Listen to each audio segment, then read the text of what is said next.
पायी आहे आपल्या पुढे व्यक्त होत असताना ग्रंथालय चळवळीला ग्रामीण साहित्याने काय दिले.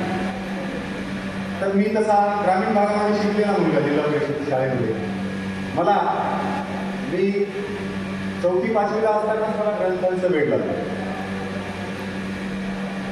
आणि 5वीला असताना मी वि. स. खांडेकरांची पुस्तक काढायला लावणारा असा एक धडा होता आणि त्याच्यामध्ये काय की एक छोटासा बालक तो माडी पेटली घर जे आपण ज्याला काय म्हणतो मोठा वाडा आहे आणि त्या खेड्यामध्ये काय पिलसट ज्याला म्हणतो सरळ म्हणतो लाकडे असतात वाळवण.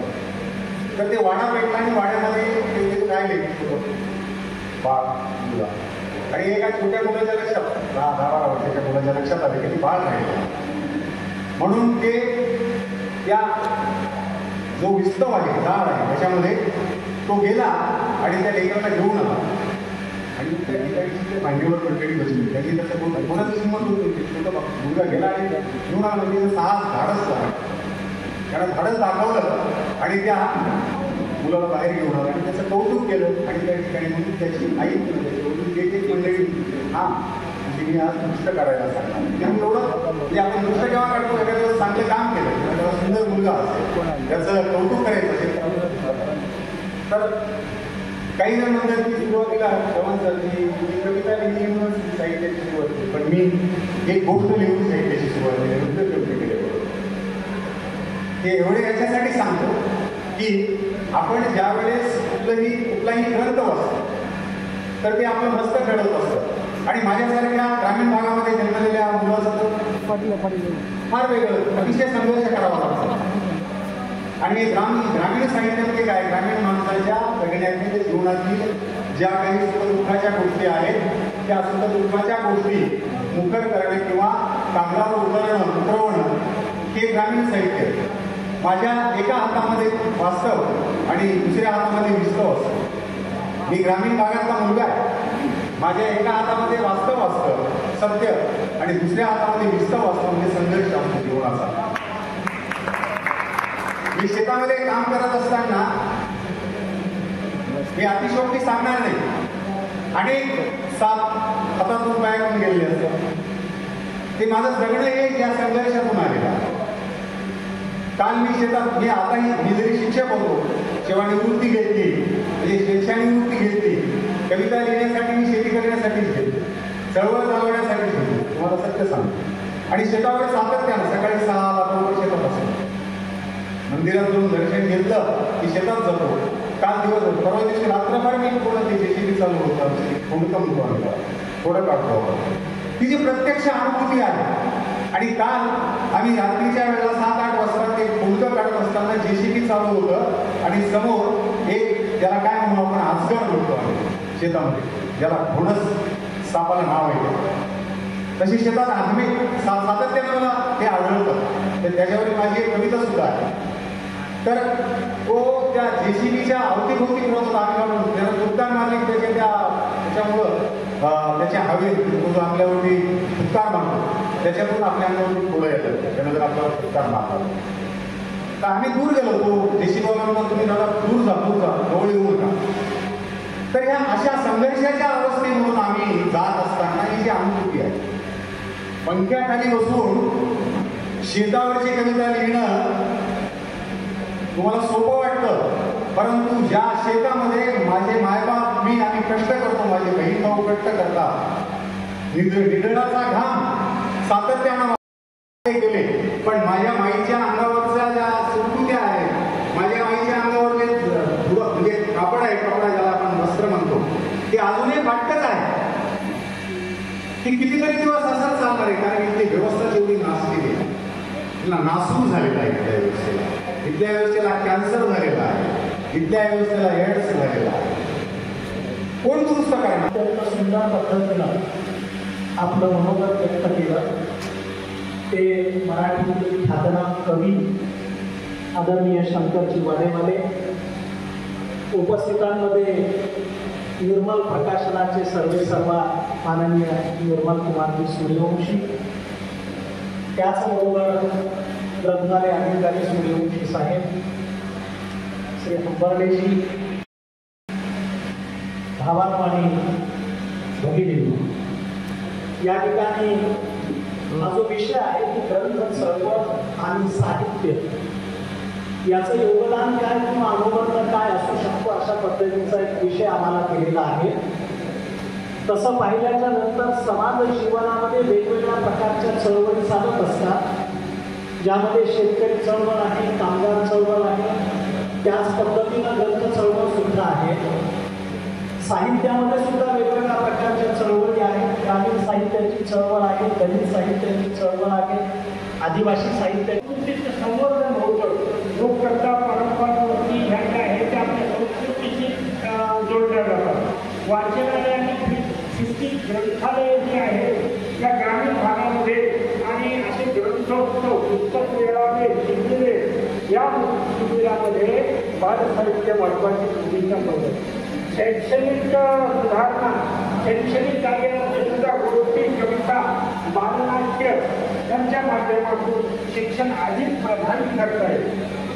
ग्रंथ चळवळीत बालसाहित्याचा समावेश केल्यामुळं वाचनाची आवड निर्माण होते, ज्ञानाचा प्रसार होतो, ग्रामीण संस्कृतीचं संवर्धन होतं, ग्रामीण भागात बालसाहित्य विकसित करणं आणि वाचन संस्कृतीशी जोडणं आपलं एक कर्तव्य आहे. ग्रंथ चळवळ करण्यासाठी, ज्ञान प्रसारासाठी आपण ग्रंथ चळवळीमध्ये भाग घेणं अत्यंत आवश्यक आहे.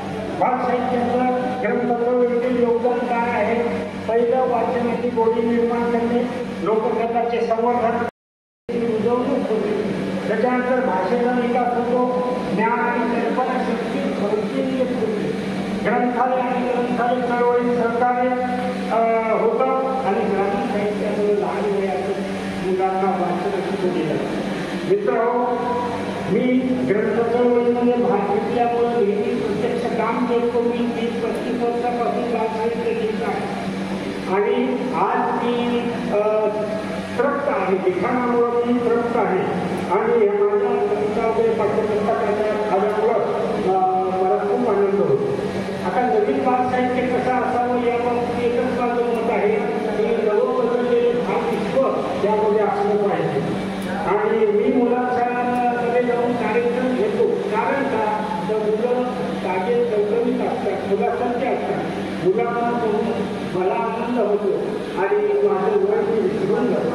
मुलांच्यासाठी मी त्यांच्या मानसाला खर्च करतो, त्यांना आवडेल रुचेल असे साहित्य तयार करतो आणि मुलांना माझा एक नेहमी संदेश असतो. काय संदेश असतो? असा ते आणि हा परिसंवाद अध्यक्षाच्या परवानगीने संपला असं जाहीर करतो. आणि कोणीही उठू नका. यानंतर नागरिक समारोहाचा कार्यक्रम होणार आहे आणि तुम्हाला समारंभामध्ये सगळ्यांना उपस्थिती प्रमाणपत्र देणार आहे याची याची काळजी घ्या. आणि कामही जात नाही म्हणून त्यांनी आणि गेली 2 दिवसापासून यावर्षी परिसंवादी झालं. आपण ऐकलेले आहे, बहुतेक छान आपल्याला बरंचसं काही ज्ञान मिळालेलं आहे. आणि आता सर्व जास्त भूमिका आपण ग्रंथालयावर ग्रंथालयाच्या संचालकावर थोडं अंतर्मुख होणं गरजेचं आहे. आपण अनुदान कमी आहे मित्र, प्रतिवर्षेला सर्व सहन करावे लागतं. आपण एक वृत्त घेतलेला आहे, द्या बरोबर इतकं ज्ञानाचं वृत्त आहे. आता समजा तर तेव्हा ठिकाणी आपण आपल्याला ओळखता येत नाही. आपण आता दीप आहोत. उदाहरणामध्ये सांगितलं की आता दीप आहात. प्रत्येक वाचणाऱ्याने दीप प्रज्वलित करणं गरजेचं आहे. अनुदानासाठी एवढं केल्यानंतर ते त्याने आंघोळी करून एवढ्या कुटुंबियांमध्ये त्यांना जाऊ द्या, त्याचं पाप मुक्त करूया. मी थोडंसं म्हणतो की आपल्या उद्घाटनाला किती यादीमध्ये होते शासनाचे खासदार आमदार होते, तेच तरी आला का? आलं नाही. तेच सांगतात पवित्र पाळीचं नको आहे. आता आपल्यासाठी पवित्र माझं समारोपाला आहे आणि हीच घेऊन आपण सर्व खासदार त्यांचं नेतृत्व आणि त्यांचं दारिद्र्य चरित्र आपण अंगीकारलं पाहिजे. ही माणसं आपल्या मागं आहे की जो पेटवणारी माणसं आहेत. जाऊ द्या कोणीकडे सकाळी एका दुपारी जाऊ द्या. आपण खरे शिल्पकार आहोत. तटस्थ भूमिकेचं काम केलं पाहिजे. सर्वांनी हे केलं पाहिजे. आपण गरीब नाही, अनुदान न म्हणू द्या, कमी म्हणू द्या, पण आपण खूप मोठे आहोत. ज्ञानाचं मंदिर आपल्याजवळ अनेक मंदिरांना अनुदान होऊ द्या, मंदिराचे मला काही होऊ द्या, पण ज्ञान मंदिर ही महापुरुषाचं मंदिर आहे. एवढं लक्ष करून आणि ही पालखी आपल्या खांद्यावर आहे. ही पालखी आणि सर्व अशीच पालखी राहून अनुदान मिळेल एक दिवस चांगला येईल ही आशावाद करून आपण त्या मी एका काव्य संग्रहाच्या प्रकाशनासाठी गेलेलो आणि हे ग्रंथालयाजवळ संबंधित आहे विकासाच्या. त्याचं शीर्षक काय आहे की इतके अस्वस्थ होते की परवाची लोकशाहीची निवडणूक मोहनने अस्वस्थ म्हणा लोकशाहीचा कलंकला वेगळा ते दिलं परिस्थिती हे आहे. परिसर नुसता हवाल दिला, लोक हवा दिले, आम्ही हवा दिले. मी आता परवा राहायचं पुन्हा एकदा टाकतो की आमदाराला विचारलं साहेब तुम्ही 1,000 रुपये दोन कुठे घेतली लोकशाही खूप झटपट आमच्यावर आम्हाला त्याच्यावर किती पैसे दिले देवाणघेवाण करावी लागली. ते म्हणाले माझं काय म्हणाला तुम्ही आमच्याबरोबरचे दुसऱ्या पक्षाचे नाव सांगितले त्यांनी पण 15.5 केले. ते म्हणाले दुसरं दोनच नाही तिसरे अपक्षामध्ये उभं राहिलं मंत्रालयात जाऊन पैसे कमावले त्यांनी पण आधार केलेलं आहे. पण लोकांनी काय केलं लोकांनी निघायचे पैसे घेतले आणि त्याला त्याच्याला पण लागले. म्हणजे लोकांची खूप सत्ता चालू असताना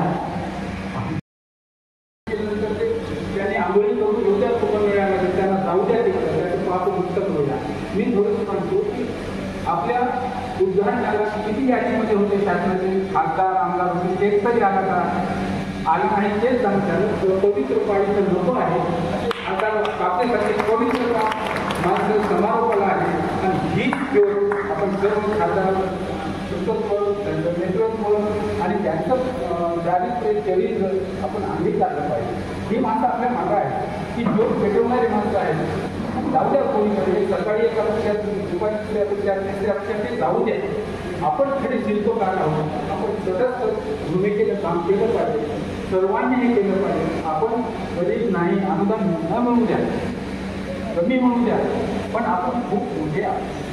ज्ञानाचं मंदिर आपल्याजवळ अनेक मंदिरांना अनुदान होऊ द्या, मंदिराचे मला काही होऊ द्या, पण ज्ञान मंदिर ही महापुरुषाचं मंदिर आहे. एवढं लक्ष करून आणि ही पालखी आपल्या खांद्यावर आहे. ही पालखी आणि सर्व अशीच पालखी राहून अनुदान मिळेल एक दिवस चांगला येईल ही आशावाद करून आपण त्या सर्व